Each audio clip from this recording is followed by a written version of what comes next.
तो ये था 12 राशियों का हाल और अब जानेंगे आज का महाउपाय। जी, आज कार्यक्रम के आरंभ में मैंने आपको बताया कि आज बहुत ही विशेष तिथि, विशेष पर्व है जिसे सोमवती अमावस्या कहते हैं। किसी भी महीने की अमावस्या जब सोमवार के दिन होती है तो उसे सोमवती अमावस्या कहते हैं। सोमवती अमावस्या पितरों के तर्पण कार्यों के लिए सर्वश्रेष्ठ मानी गई है। स्नान और दान की अमावस्या कही जाती है। इस व्रत को करने के लिए इस दिन उपासक को पीपल के वृक्ष के नीचे शनिदेव के बीज मंत्रों का जाप कर लेना बहुत विशेष रूप से कल्याण देने वाला कहा गया है। खासतौर पर जिन लोगों के कुंडली में शनि राहु केतु जनित समस्या हो उनके लिए भी आज की तिथि जो है वो बेहद लाभकारी है। आज की तिथि में शनिदेव की साधना पीपल के वृक्ष के आसपास बैठ करके या उसके शरण में बैठ करके करने से राहु केतु और शनि जनित दोषों में बहुत ही अच्छा लाभ मिलता है। सोमवती अमावस्या के दिन किसी भी तीर्थ में स्नान और दान करने का बहुत ही विशेष महात्मा हमारे शास्त्रों में बताया गया है।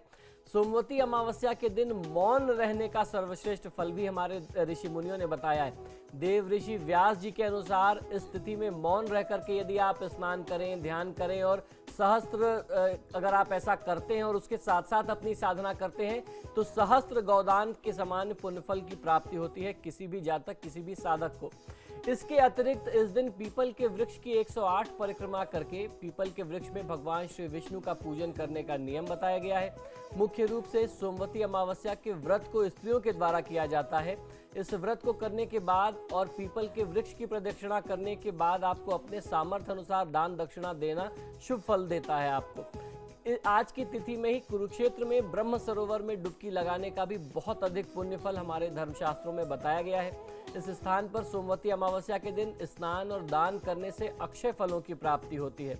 सूर्योदय से लेकर के सूर्यास्त तक की जो अवधि है, इस अवधि में पवित्र नदियों में स्नान करने वाले लोगों का तांता सा लगा रहता है।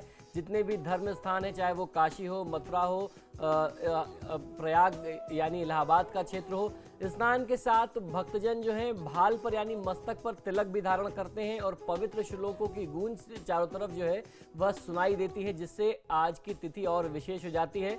सब कार्य करने से, सभी ये जो भी मैंने आपको कार्य बताए हैं, इन सभी कार्यों को करने से आपकी सभी मनोकामनाएं पूर्ण होती हैं।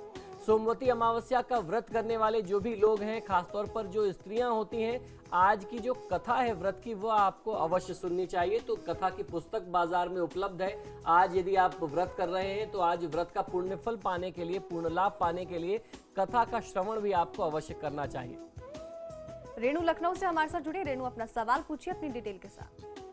ये सर मेरी डेट ऑफ बर्थ है 2 जुलाई 1982 जी, और समय है सुबह 10 बजे। जी जी सर, हम ये पूछना चाह रहे थे मेरी आगे की लाइफ कैसे रहेगी और मेरी मतलब गवर्नमेंट जॉब लगेगी कि नहीं? जी बिल्कुल। देखिए, सरकारी नौकरी के लिए परिस्थितियां आपके बहुत ज़्यादा पक्ष में नहीं है। आने वाला भविष्य निश्चित तौर पे आपके लिए बहुत ही शुभ है। मीडिया के क्षेत्र में यदि आप प्रयास करें तो मीडिया और क्रिएटिविटी में आपके लिए बहुत अच्छी संभावनाएं आपकी कुंडली से दिखाई देती हैं। आप कुछ अपने जो आपकी अपनी क्रिएटिविटी है, अपनी सोच है, अपनी समझ है, उससे कुछ आपको लिखने का भी प्रयास करना चाहिए। ऐसे संयोग बनते हैं कि आपको आपकी लेखनी से बहुत अच्छा काम मिल सकता है। तो आपके अंदर का जो एक हिडन टैलेंट है आप उसको निकालने का प्रयास करें। भगवान श्री गणेश की आराधना करें। आपका कल्याण भगवान श्री गणेश की साधना और आराधना से ही निश्चित हो सकता है। ज्योति हमारे साथ जुड़ी। ज्योति, अपना सवाल पूछिए अपनी डिटेल के साथ।